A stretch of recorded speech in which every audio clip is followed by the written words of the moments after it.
Once upon a time, in a quiet village nestled between rolling green hills, there lived a little boy named Sami. Sami loved to dream. He dreamed of becoming a brave knight, a wise explorer, and even a great storyteller. But there was something Sami didn't understand. He thought dreams came true all at once, like magic just poof, and you were who you wanted to be.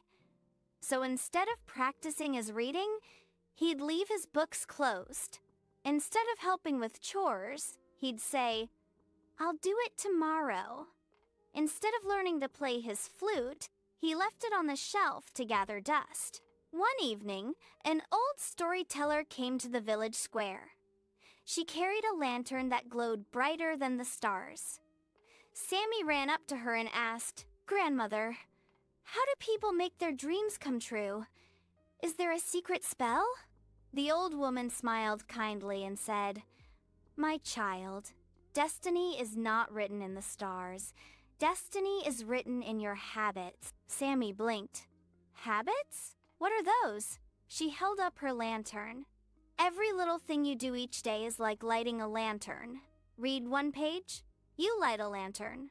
Practice your flute, another lantern. Speak kindly, help at home, take one small step, more lanterns.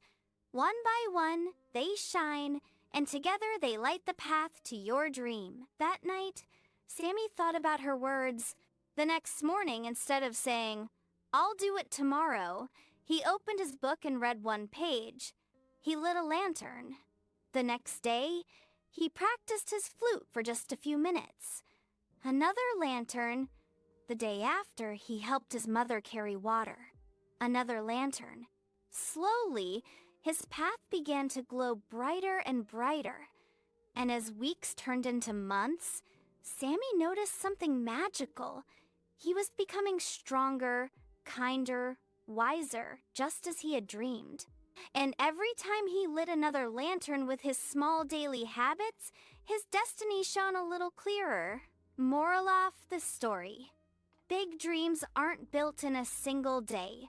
They are built by the little habits we repeat each day, like lanterns lighting the path to who we are meant to become.